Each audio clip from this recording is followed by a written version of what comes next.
What's going on, guys? What's happening?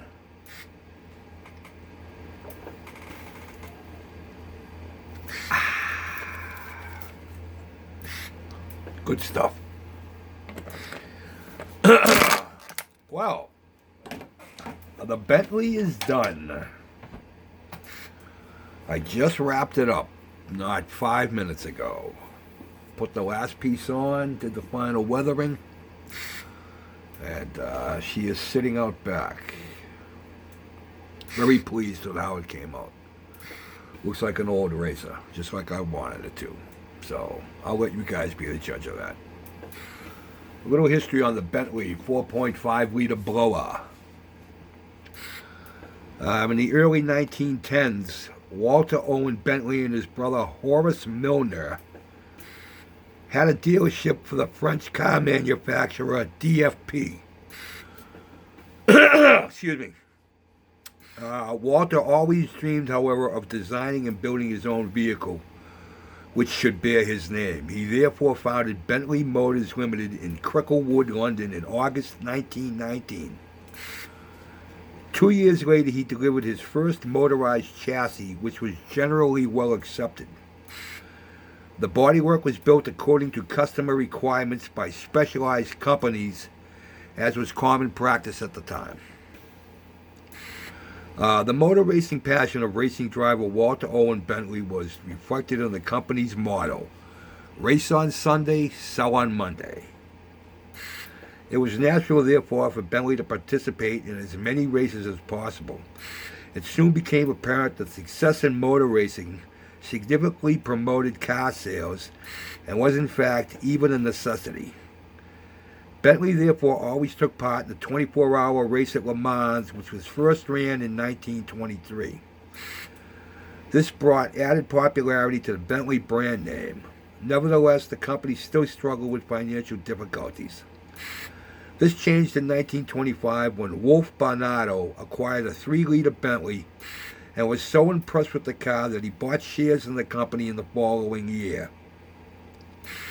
The racing driver took over the post of company chairman in 1926 and as the principal shareholder, also management of the company. Since customers continually wanted to put heavier bodies on the Bentley chassis, a larger engine was desperately needed. In 1926, therefore, development began of the 4.5-liter model, which at just under 4.4 meters was much longer than its predecessor. After Bentley were not able to notch up victories at 1925 and 1926 Le Mans races, the company turned to young men from wealthy families who entered and financed their motor car racing privately. Amongst other these Bentley boys consisted of Dudley Benjafield, Henry Birkin, and Wolf Barnardo. In 1927, Bentley again won at Le Mans, boosting sales of the new 4.5-liter model. Renewed victory with a Bentley 4.5-liter in the 1928 Le Mans gave an additional boost. At the beginning of 1929, since Mercedes-Benz had already worked successfully with compressor motors, Henry Birkin, with the financial support of Dorothy Paget, a wealthy racehorse breeder, commenced work on converting a Bentley 4.5-liter model. 4 more followed. The most significant change came in the form of a Roots-type compressor with 2 carburetors positioned in front of the grille. The car, subsequently known as the Bentley 4.5 Supercharged or Bentley Blower, was clearly recognizable. In order to enter the Le Mans, a total of 50 vehicles of a specific type had to be built. Birkin was able to convince Barnardo of the necessity, but ran into strong opposition from Walter Owen Bentley.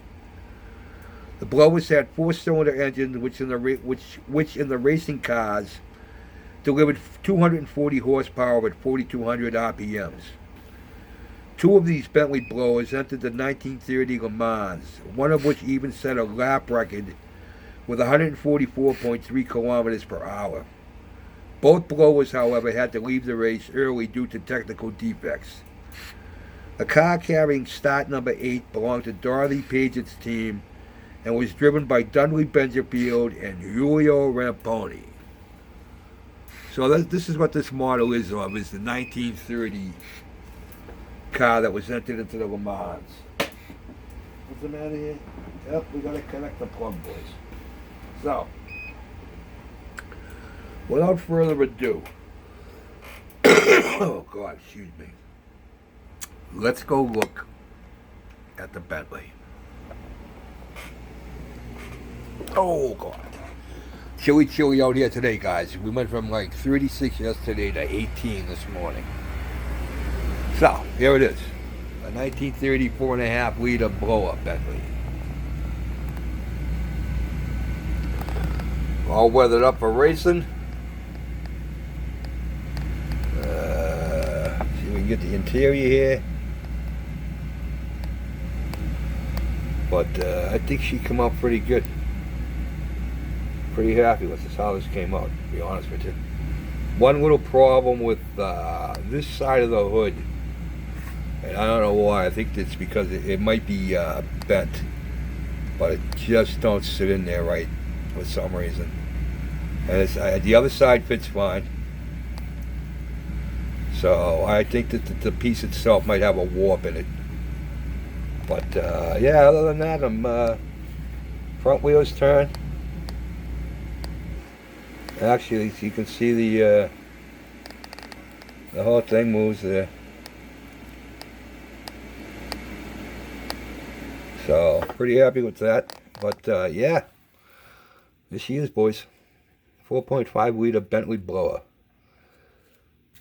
So why don't we hang on and I'll pop the hood off and we'll look underneath it too. Hang on. Yeah, so we're back. We got the hoods off. There's our motor.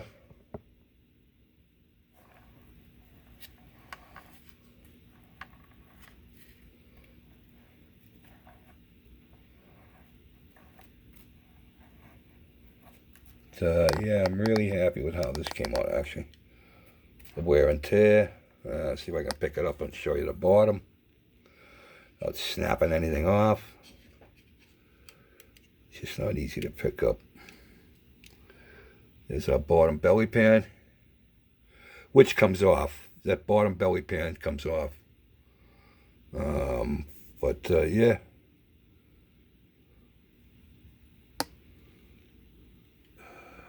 Back up there. Yeah, I'm really happy how this came out. There's our exhaust pipe opened up. We opened that up.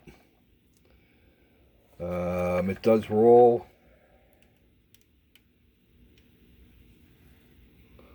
Yeah, I'm just really happy how it came out.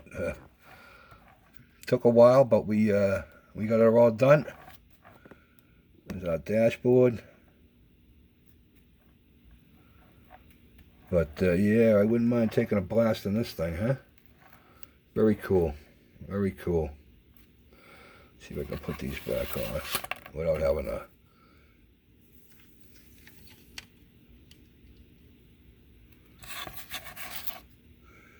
Yeah, I just got done finishing up weathering the hood. And had to put this this glass on the shield here. The fuel tank is under there. See, it keeps popping out. Bastard.